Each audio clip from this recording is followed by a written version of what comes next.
Hey, fourth graders. Tonight, Mrs. Ludwigson is out by the field. Ollie and I brought supper to Tony, so I'm not sure if you can see him over there in the blue tractor, but Ollie is currently going for a ride in the tractor, so I thought it was a perfect time to enjoy some sunshine and read a few chapters from Because of Winn-Dixie to you. So I'm just sitting in the back of my car here, and then I have the view of Tony and Ollie in the field, so some cars or tractors might drive by, but I'll just pause and keep on reading. So we are on, I'm gonna get my phone set up here. There we go. We are on chapter 13 on page 87. Me and Winn-Dixie got into a daily routine where we would leave the trailer early in the morning and get down to Gertrude's Pets in time to hear Otis play his guitar music for the animals. Sometimes Sweetie Pie snuck in for the concert too. She sat on the floor and wrapped her arms around Winn-Dixie and rocked him back and forth like he was a big old teddy bear.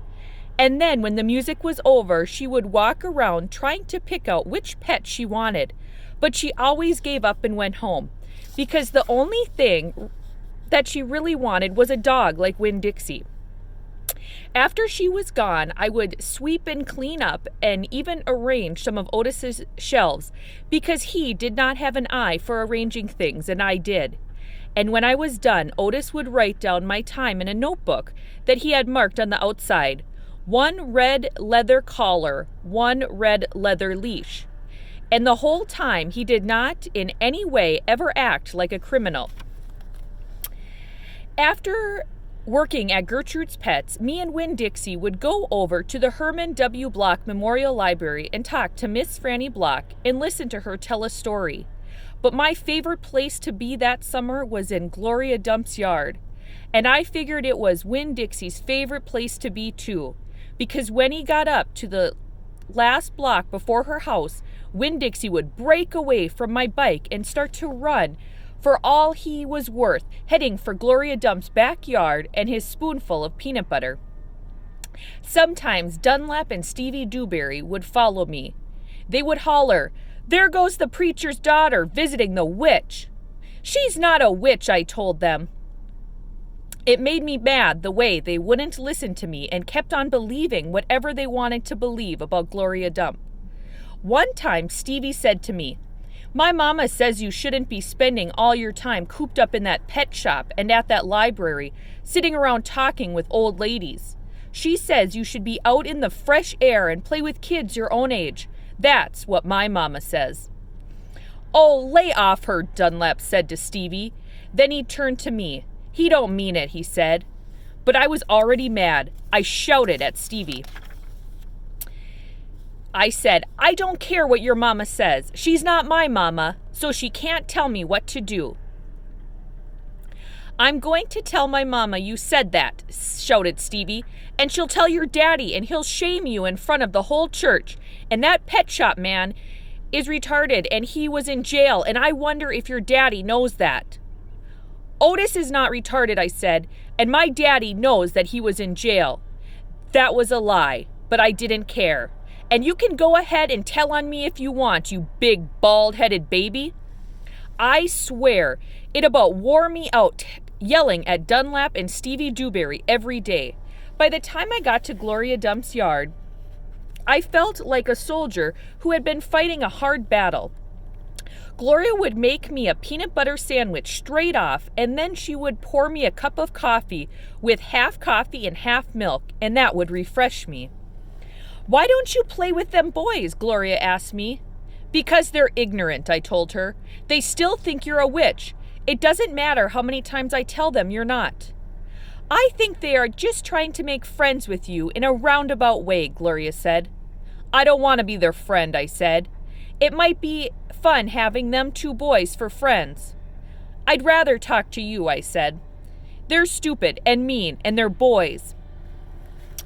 Gloria would shake her head and sigh, and then she would ask me what was going on in the world, and did I have stories to tell her, and I always did. Okay, chapter 14, starting on page 92. Sometimes I told Gloria the story Miss Franny Block had just told me, or I imitated Otis tapping his pointy-toed boots and playing for all the animals, and that always made her laugh. And sometimes I made up a story and Gloria Dump would listen to it all the way through from beginning to end. She told me she used to love to read stories, but she couldn't anymore because her eyes were so bad. "Can't you get some really strong glasses?" I asked her. "Child," she said, "they don't make glasses strong enough for these eyes." One day, when the storytelling was done, I decided to tell Gloria that Otis was a criminal. I thought maybe I should tell an adult about it, and Gloria was the best adult I knew. "Gloria," I said. "Mm-hmm," she said back. "You know Otis?"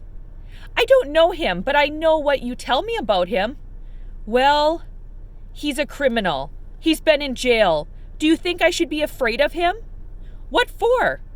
"I don't know. For doing bad things, I guess. For being in jail." "Child," said Gloria, "let me show you something." She got up out of her chair real slow and took a hold of my arm. "Let's the two of us walk all the way to the backyard, to the back of this yard." "Okay," I said. We walked and Winn-Dixie followed right behind us. It was a huge yard, and I had never been all the way back in it. When we got to a big old tree, we stopped. "Look at this tree," Gloria said. I looked up. There were bottles hanging from just about every branch. There were whiskey bottles and beer bottles and wine bottles all tied on with strings, and some of them were clanking against one another and making a spooky kind of noise. Me and Winn-Dixie stood and stared at the tree, and the hair on the top of his head rose up a little bit, and he growled deep in his throat. Gloria Dump pointed to her cane at the tree. "What do you think about this tree?" I said, "I don't know. Why are all those bottles on it?" "To keep ghosts away," Gloria said. "What ghosts?" "The ghosts of all the things I done wrong." I looked at all the bottles on the tree. "You did that many things wrong?" I asked her. "Mm-hmm," said Gloria. "More than that." "But you're the nicest person I know," I told her. "Don't mean I haven't done bad things," she said. "There's whiskey bottles on there," I told her, "and beer bottles." "Child," said Gloria Dump, "I know that. I'm the one who put 'em up there. I'm the one who drank what was in 'em." "My mama drank," I whispered. "I know it," Gloria Dump said. "The preacher says that sometimes she couldn't stop drinking." "Mm-hmm," said Gloria again.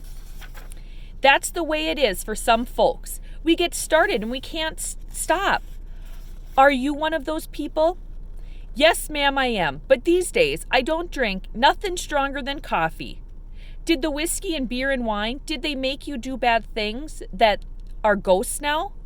"Some of them," said Gloria Dump. "Some of them I would have done anyway, with alcohol or without it, before I learned." "Learned what?" "Learned what is the most important thing." "What's that?" I asked her. "It's different for everyone," she said.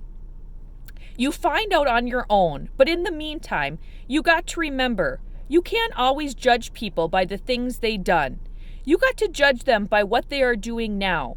You judge Otis by the pretty music he plays and how kind he is to the animals, because that's all you know about him right now. All right?" "Yes, ma'am," I said. "And them Dewberry boys, you try not to judge them too harsh either. All right?" "All right," I said. "All right then," said Gloria Dump, and she turned and started walking away. Winn-Dixie nudged me with his wet nose and wagged his tail. When he saw I wasn't going, he trotted after Gloria. I stayed where I was and studied the tree. I wondered if my mama, wherever she was, had a tree full of bottles, and I wondered if I was a ghost to her, the same way she sometimes seemed like a ghost to me. All right, fourth graders, that is the end of chapter 14. I'll go ahead and read one more chapter 15, starting on page 98. The Herman W. Block Memorial Library's air conditioning unit didn't work very good, and there was only one fan. And from the minute me and Winn-Dixie got in the library, he hogged it all. He lay right in front of it and wagged his tail and let it blow fur his fur all around. Some of his fur was pretty loose and blew right off of him like a dandelion puff. I worried about him hogging the fan, and I worried about the fan blowing him bald, but Miss Franny said not to worry about either thing. That Winn-Dixie could hog the fan if he wanted, and she had never in her life seen a dog made bald by a fan. Sometimes when Miss Franny was telling a story, she would have a fit. They were small fits and they wouldn't last long. But what happened was she would forget what she was saying. She would just stop and start to shake like a little leaf. And when that happened, Winn-Dixie would get up from the fan and sit right at Miss Franny Block's side. He would sit up tall, protecting her, with his ears standing up straight on his head like soldiers. And when Miss Franny stopped shaking and started talking again, Winn-Dixie would lick her hand and lie back down in front of the fan. Whenever Miss Franny had one of her fits, it reminded me of Winn-Dixie in a thunderstorm. There were a lot of thunderstorms that summer, and I got real good at holding on to Winn-Dixie whenever they came. I held on to him and comforted him and whispered to him and rocked him the same way he tried to comfort Miss Franny when she had her fits. Only I held on to Winn-Dixie for another reason too. I held on to him tight so he wouldn't run away. It all made me think about Gloria Dump. I wondered who comforted her when she heard those bottles knocking together, those ghosts chattering about the things she had done wrong. I wanted to comfort Gloria Dump, and I decided the best way to do that would be to read her a book, read it to her loud enough to keep the ghosts away. And so I asked Miss Franny. I said, "Miss Franny, I've got a grown-up friend whose eyes are going on her, and I would like to read her a book out loud. Do you have any suggestions?" "Suggestions?" Miss Franny said. "Yes, ma'am. I have suggestions. Of course I have suggestions. How about Gone with the Wind?" "What's that about?" I asked her. "Why," said Miss Franny, "it's a wonderful story about the Civil War." "The Civil War?" I said. "Do not tell me you have never heard of the Civil War." Miss Franny Block looked like she was going to faint. She waved her hands in front of her face. "I know about the Civil War," I told her. "That was the war between the South and the North over slavery." "Slavery, yes," said Miss Franny. "It was also about states' rights and money. It was a terrible war. My great-grandfather fought in that war. He was just a boy." "Your great-grandfather?" "Yes, ma'am. Litmus W. Block. Now there's a story." Winn-Dixie yawned real big and lay down on his side with a thump and a sigh. I swear he knew that phrase, "Now there's a story," and he knew it meant we weren't going anywhere real soon. "Go ahead and tell it to me, Miss Franny," I said, and I sat down cross-legged next to Winn-Dixie. I pushed him and tried to get him to share the fan, but he pretended he was asleep, and he wouldn't move. I was all settled in and ready for a good story when the door banged and pinch-faced Amanda Wilkinson came in. Winn-Dixie sat up and stared at her. He tried out a smile on her, but she didn't smile back, and so he lay down again.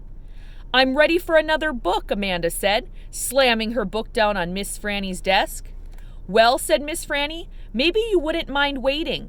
I am telling India Opal a story about my great-grandfather. You are, of course, more than welcome to listen. It will be just 1 minute." Amanda sighed a real big, dramatic sigh and stared past me. She pretended like she wasn't interested, but she was, I could tell. "Come sit over here," said Miss Franny. "I'll stand, thank you," said Amanda. "Suit yourself," Miss Franny shrugged. "Now, where was I? Oh, yes, Litmus W. Block." All right, fourth graders, that brings us to the end of the chapter. We finished on page 103.